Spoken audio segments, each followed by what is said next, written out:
vous êtes chef d'atelier sur la base Team 3 Services de Quai Beauvillers. Donc c'est une base qui a été inaugurée à la mi-décembre.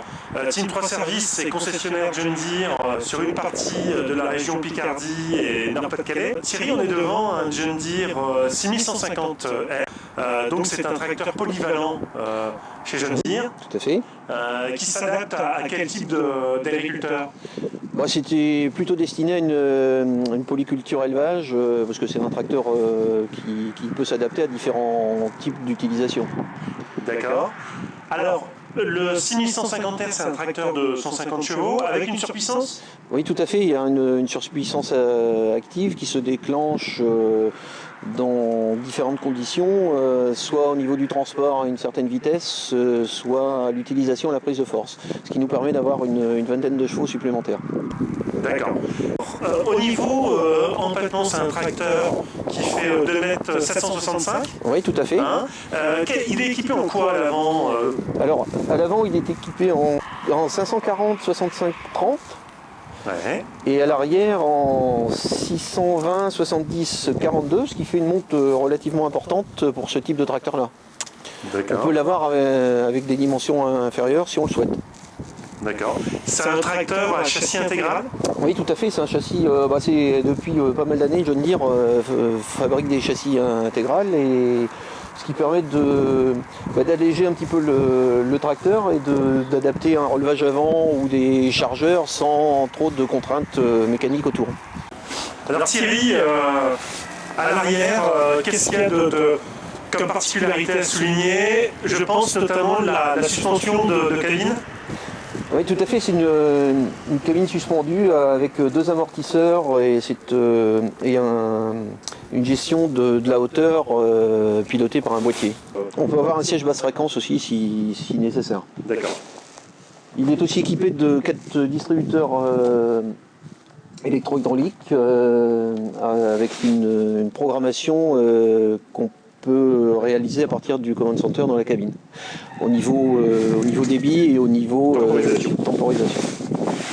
Et elle se couple avec le HMS qui permet d'optimiser les manœuvres en bout de champ. L'accès à la batterie, c'est où? Il se fait par ici, et on arrive à trouver la batterie qui se situe juste là derrière, derrière le marchepied. D'accord, donc il y a cette petite trappe-là à descendre. Voilà. Okay. Et puis on a aussi une prise de courant pour différentes utilisations. Oui, c'est un plus qui permet de démarrer notre tracteur ou pour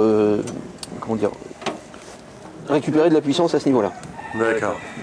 Alors à l'avant, donc il y a le relevage avant. C'est un relevage avant d'usine. Oui, montée d'usine, relevage avant John Deere, intégré au châssis. Ouais. Ensuite, au niveau du point avant, donc il y a la suspension TLS. Oui, c'est une suspension TLS avec 3 boules d'azote. Ouais. Et la fixation du pont avant est réalisée au centre du châssis, ce qui permet d'avoir une traction optimale et un contrôle de la suspension. Est-ce que la suspension est toujours activée? Alors elle est toujours activée, mais elle est pilotable en hauteur et en souplesse par l'intermédiaire du tableau de bord. D'accord. Alors je voudrais qu'on fasse un petit peu au niveau de l'entretien. Oui. Est-ce qu'il y a des graisseurs à faire? Il faut les faire tous les combien à peu près? Au niveau du pont avant, il y a 4 graisseurs au niveau de la suspension, et puis 2 au niveau des transmissions. Ouais. Et un au centre là-bas pour optimiser le graissage. D'accord. Ok. Alors au niveau du moteur, Thierry, si vous pouvez lever le capot. Oui. Alors c'est un moteur 6 litres 8, 6 cylindres. Tout à fait, 6 litres 8, 6 cylindres. Technologie EGR. Oui, van EGR et filtre à particules. D'accord. Donc on a le filtre à air sur le dessus, là, que l'on voit en orange. Oui, tout à fait. On a à l'avant une série de radiateurs, et dont l'intercouleur. Oui, l'échangeur de température est ici. Et puis vous avez les différents radiateurs de clim et hydraulique et refroidisseurs de gasoil qui sont situés là ici. Alors, pour les contrôles tous les matins, donc on a la jauge à l'huile là, qui est accessible. Là ici, oui. Si vous pouvez montrer. Voilà, elle est là.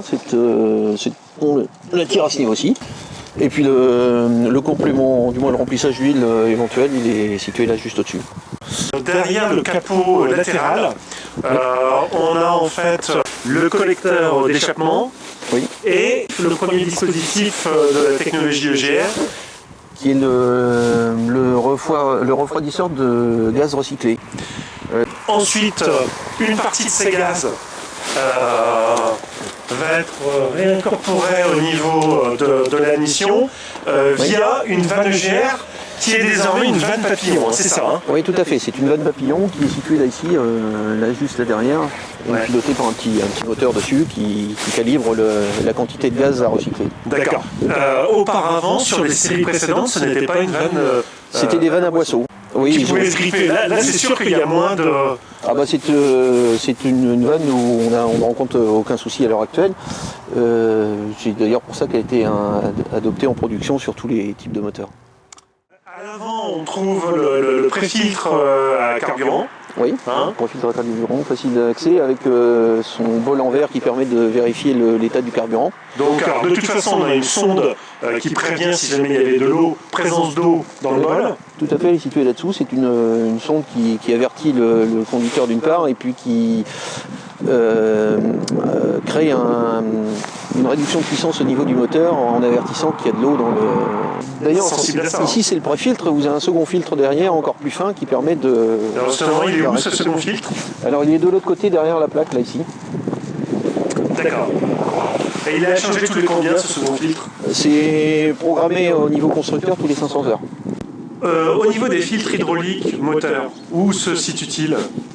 Alors le filtre moteur, il est aussi derrière cette plaque là. Ouais.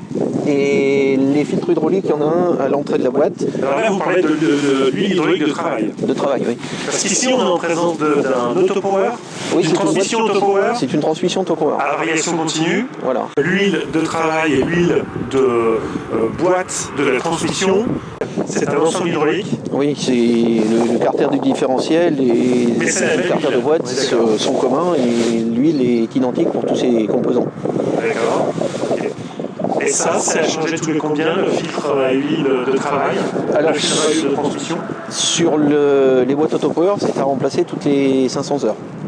D'accord. Les autres boîtes, c'est un petit peu plus long, mais celle-ci, il y a un peu plus de circulation d'huile, donc on considère qu'il faut le remplacer tous les 500 heures. Donc on est donc dans la cabine là, du 6150R. Oui, donc c'est une cabine avec la console de conduite qui s'oriente et qui se règle en hauteur.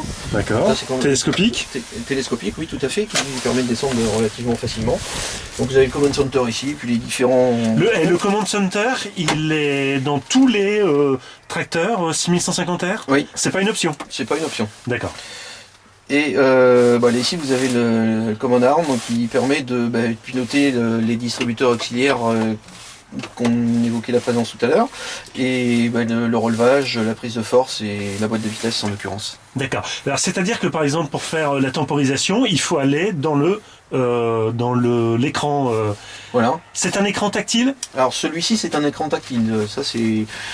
Il y a deux types d'écrans. D'écrans, soit tactile, soit à commande.